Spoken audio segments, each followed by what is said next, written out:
here's what I'll be doing right now. And actually, medyo maaga pa. Medyo tulog pa yung mga mata ko. Pero kasi kailangan kong buksan lahat ng ito. Yan. Kailangan ko i-check lahat ng runners. Okay pa ba or kompleto ba? Baka may mga nadurog na mga runners. And the reason for that kasi ibebenta ko na rin sila.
Babaan na natin lahat and medyo ang dami ko pa rin alikabok. Wala na. Ubus na yung nasa taas natin. Wala na mga Gundams doon. So una nating lilinisin is itong mga bootlegs muna. So, dito yung mga Bandays natin. Ayan na. Pero lahat yan. Yan. Ganyang kataas. So i-check natin lahat yan at lilinisin natin lahat yan. So let's get it on.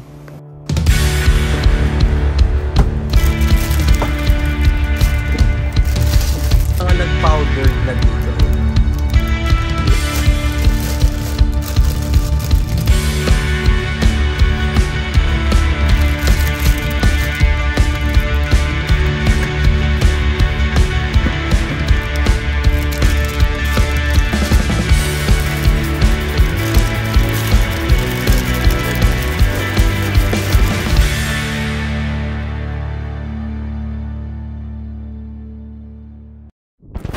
Tapos na natin lahat, malinisan, tapos na natin lahat, ma-check. Mga bootlegs pa lang, tapos tayo. So far, may mga nag-dust na sa mga polycaps niya. Eh, hindi naman talaga may iwasan yun, lalo na kung nakatambak lang yung mga kids. Kaya nga, I decided to let go na rin sa kanila kasi baka pag tumagal pa, lalong masayang yung mga kids. And at least, pagkapirahan pa natin and also, magamit pa ng mga ibang collectors.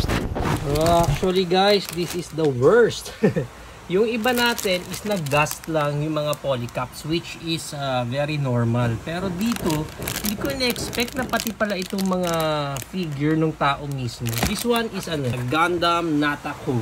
So yung figure dito, si Wu Fei. Siya yung naubos. Grabe, para siyang natanos. Nag-dust talaga siya. Kasi naubos talaga, nawala yung legs, oh. Even yung face, na face off siya. Akala ko sa mga polycaps lang talaga nangyayari. Pero, yun, possible din pala dito. Ayun, pati pala itong ating Serpent Custom. Si Princess Regina, tsaka si ano pa yung nadali. Sino nga ba to? Ano pangalan nitong isang babae? Nakalimutan ko na. Sila to. Sayang, no? Dalawang figure pa naman. Sila pa yung nadali. Sayang, kainis. Parang mas worse mag-dust itong mga figures nila compared sa mga polycaps. Yung polycaps, yung iba medyo buo pa eh. Oh. Konting dusting lang talaga. May dusting, pero hindi tulad nito. Compared dito na nauubos eh. Oh. Nauubos talaga sila. Oh. Sayang.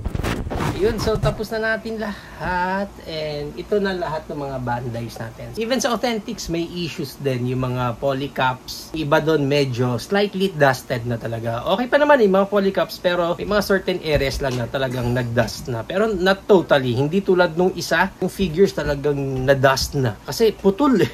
Putol yung kalahati ng katawan, wala nang legs, wala na yung face. Ganun katindi yung dust nun. Pero at least sa mga polycaps, medyo maayos pa ng konti. Pero ito na yan lahat guys. Medyo memorable lang din sa akin itong mga Gundams ko kasi yung iba dyan, nahirapan na akong hanapin. Especially itong Serpent Custom. Nagre-release sila niya, nagre-reproduce pa rin naman, pero mabilisan. Pag nakita mo sa market, mabilis silang maubos. So, nung nakakita nga ako ng isa, talagang binili ko na kaagad. Nga lang, mukhang na-damage din pala yung box natin dyan. Ayun, sayang, hindi natin natuloy yung plano natin dito sa mga Gundams natin. May plano ako dyan, talagang buuhin sila lahat, and then may display natin. Pero, wala feeling ko matatagalan pa. It's much better kung let go po na lang muna, bago pa talagang totally maging abo ibang parts nila. Pero so far, yan. Lahat ng Gundams natin ngayon, all out na.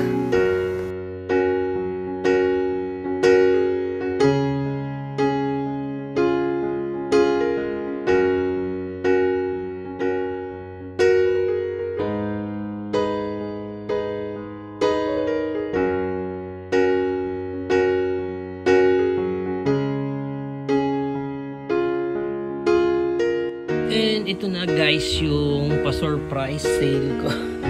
Siguro tawagin ko na lang pa-surprise sale kasi even ako na-surprise. Well, I was thinking na din na i-let go ko na rin itong mga Beast Wars ko. Pero hindi ko in-expect na ganito kabilis. Or mauna pa sila sa mga Gundams. Yung mga Gundams natin nandito po. So itong mga Beast Wars ko, nauna pa silang ma-sold. Well, actually, mas mauna naman talaga silang mas-sold kasi binenta ko rin sila set. Pero may naibang pa tayo dito mga Beast Wars. Ito na yung mga vintage natin or yung retro natin. So yun guys, medyo masakit sa damdamin din dahil tanggal agad lahat ng Beast Wars natin. Hi, ganun talaga ang life. Bawi next life. So ito na guys yung mga Beast Wars natin. Yan. Dito na yung rider. Yan guys, abot na natin sa rider. Ito na yung may mga natin, box natin. Na guys, wala na tayong Beast Wars sa collection natin. Nakuha na lahat. And hopefully makabalik pa tayo sa collection ng mga Transformers Beast Wars. Pero as of now, yan na, all out na lahat. Bro, ito na yung mga bootlegs mo. Nandito. Yan, magiging ganyan discard niya sa rider. Mga bootlegs pa lang yan, wala pa yung sa mga Bandai. Meron sa harap. Ayan. Tapos nandito yung iba. Ayan. So medyo konti lang kasing kumasya dun sa ano niya, lalabag niya.